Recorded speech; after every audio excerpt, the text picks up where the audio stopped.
थेट जाऊया, सुरेश धस बोलतात। मी आज SP साहेबांची भेट महादेव दत्तात्रय मुंडे यांचा 15 महिन्यापूर्वी जो खून झालेला आहे परळीमध्ये त्याची अद्यापपर्यंत तपास लागलेला नाही आणि याचं कारण परळी पोलीसमध्ये सर्व पोलीस बहुतेक अधिकाऱ्यांपासून कर्मचाऱ्यांपर्यंत हे आकांनीच निवडलेले लोक आहेत। त्याच्यामुळं हा तपास लागत नाही, म्हणून याचा तपास लागण्यासाठी हा तपास LCBकडे देण्यात यावा, बीड जिल्हा गुन्हा अन्वेषण शाखा यांच्याकडे देण्यात यावा अशा प्रकारची मागणी मी केलेली आहे। आणि हेच मागणी त्यांचे बंधू यांनी सुद्धा केलेली आहे, मुंडेंनी, आणि त्यांच्या पत्नींनी सुद्धा त्या ठिकाणी बोलताना सांगितलेलं आहे। आणि सतीश फड हे त्यांचे मेहुणे आहेत, त्यांनी सुद्धा या ठिकाणी माहिती दिलेली आहे। आणि माझ्याकडे जे काही माहिती आलेली त्या माहितीच्या आधारे मी या ठिकाणी सांगितलेलं आहे की ठराविक काही कर्मचारी, पोलीस कर्मचारी यामध्ये सुद्धा येत आहेत। ते तुम्हाला सांगतो, भाताने, संजय सचिन सानप, भास्कर केंद्रे, हे ठराविकच नावं येत आहेत। आणि हेच फड एक कोणीतरी आहेत। हे सर्व कर्मचारी बघा तुम्ही, विष्णू फड, पोलीस कर्मचारी गोविंद भाताने, पोलीस कर्मचारी भास्कर केंद्रे, ह्या सर्व म्हणजे ह्या सगळ्या लोकांचे कॉल डिटेल जर चेक केले तर महादेव मुंडे यांचा खून कुणी केला हे 8 दिवसाच्या आत या ठिकाणी स्पष्ट होईल। आणि ह्या कर्मचाऱ्यांना, रवींद्र सानपपासून ते आता मी नाव घेतलेले हे सगळे कर्मचारी, यातले भास्कर केंद्रे हे 15 वर्षापासून फक्त परळी तालुक्यातच आहेत। हे आता नवीन नियम मला वाटतं, मी आता गेल्याच्या नंतर राज्याच्या रश्मी शुक्ला मला वाटतं प्रमुख आहेत, त्यांना मी विचारणार आहे की एकाच जागेवरती किती वर्ष, 15 वर्ष एखादा कर्मचारी कसा राहू शकतो याचं डिटेल काढतो। कारण हे काय करतात, फक्त 3 महिने दुसऱ्या जिल्ह्यात गेलेलं दाखवतात आणि 3 महिन्यांनी परत भास्कर केंद्रे परळीतच येतो आणि कशासाठी येतो काय कळत नाही। ही अशी भयानक परिस्थिती आहे। आणि एवढले लेकरं आहेत त्या महादेव दत्तात्रय मुंडेच, मला वाटतं IBN 18नी त्यांची एक मुलाखत दाखवली होती। त्या मुलाखतीमध्ये महादेव मुंडेंचा मुलगासुद्धा दाखवला आहे। आई तर रडतेच, पण मुलगासुद्धा रडतोय। मग त्या 2 लेकरं आहेत, कच्चे बच्चे आहेत महादेव मुंडेची, आणि 15 महिन्यापासून जर त्याचा तपास लागत नसेल तर हे दुर्दैव आहे। आज SP साहेबांना भेटलो, SP साहेबांनी कबूल केलं की परळीचे पोलीस याचा तपास करणार नाहीत, त्याच्याऐवजी मी LCBला ते हँडओव्हर करतो। LCBला हँडओव्हर करताना सुद्धा मी SP साहेबाला एक विनंती केली, LCBचे जे प्रमुख आहेत शेख का कोण यांना सुद्धा आकांनीच बसवलेलं आहे, त्याच्यामुळं LCBचे शेख वगळून LCBला ही केस द्या अशा प्रकारची विनंती त्या ठिकाणी मी केलेली आहे। अण्णा, संतोष देशमुख खून खटल्यानंतर तपासामध्ये वेगवेगळे व्हिडिओज बाहेर येतात, वेगवेगळे खुलासे बाहेर, त्या संदर्भात काही चर्चा झाली का SP साहेबांची?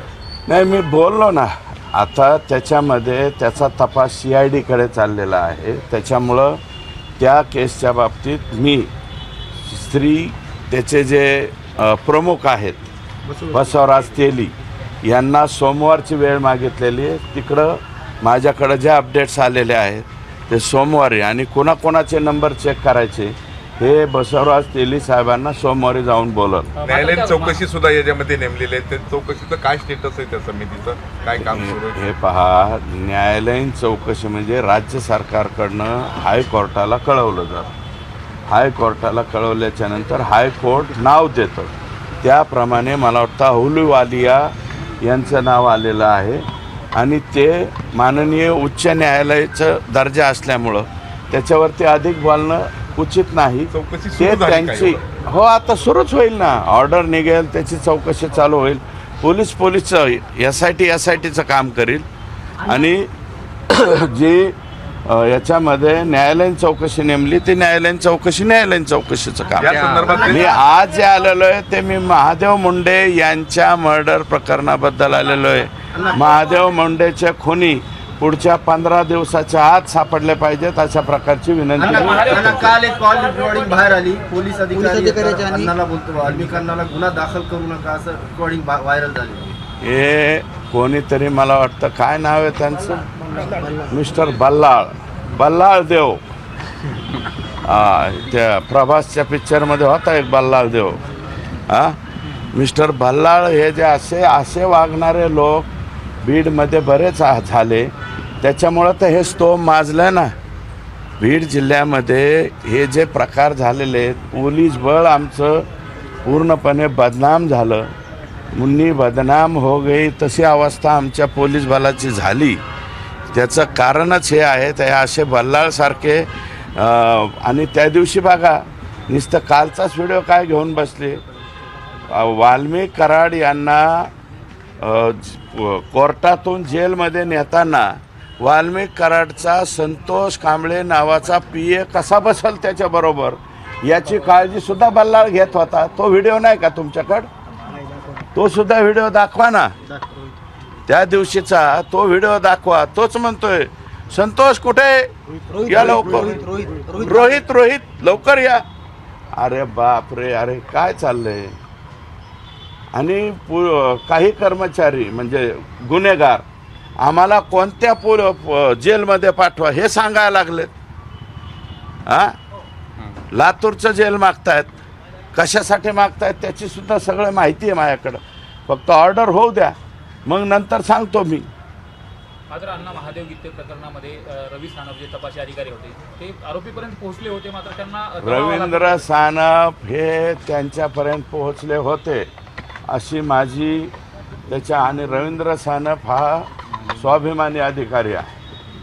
ते त्यांना सांगण्यात आलं की ते आत्ता नाही का राष्ट्रवादी काँग्रेस पक्षामध्ये गेले होते, राजाभाऊ फडचं नाव टाक म्हणले, आणि त्याच्याबरोबर 5 लोक आणखी जॉईन करून टाका आणि 6 जणांनी खून केला म्हणून दाखवून टाका.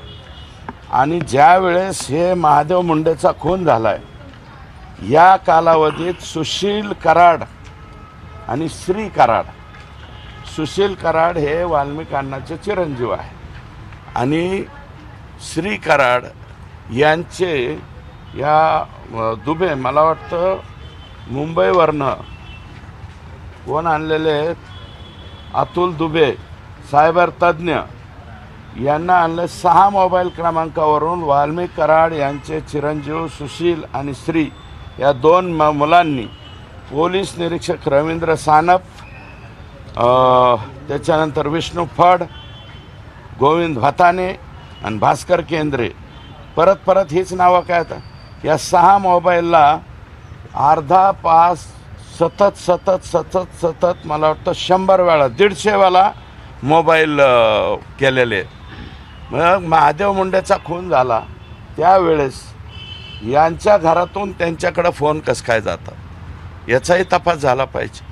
मी आज आरोपी मानत नाही, पण मग यांना 150 कॉल करण्याची आवश्यकता काय, हे मी SP-ना निवेदन दिलेलं आहे.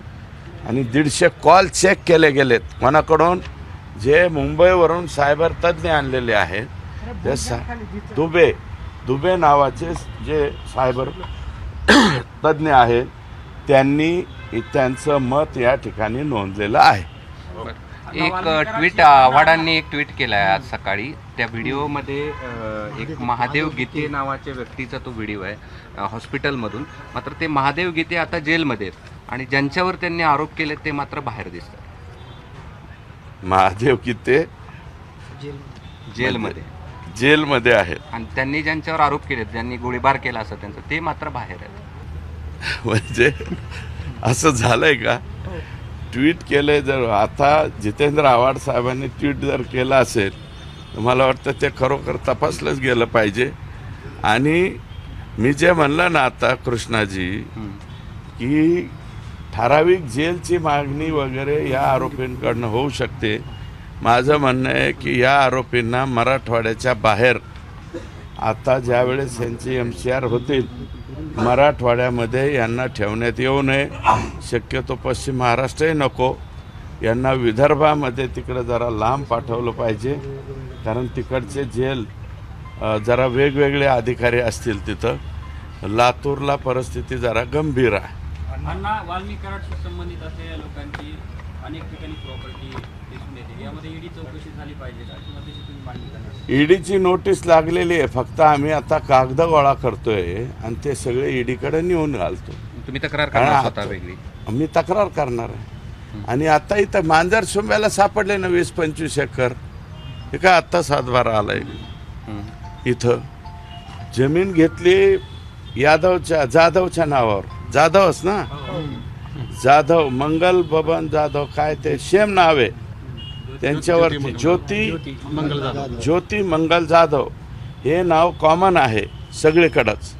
आणि त्यांची आता इथं मला वाटतं 5-25 एकर सापडली, पण ह्यांचे 5-25 एकरमध्ये जे दरी होती ती भरायसाठी दुसऱ्याच रसाळांचं उकारलंय आणि तिकडं नेऊन टाकलंय. रसाळांनी बोलायचं नाही, रसाळांनी निमूट सहन करायचं, अशा पद्धतीच्या प्रकार इथं या जिल्ह्यामध्ये घडलेल्या. आणि या सगळ्यापासून धनुभाऊ अनभिज्ञ कसे राहिले याचंच मला आता कोडं पडायला लागलेलं आहे. ABP माझा, उघडा डोळे बघा नीट.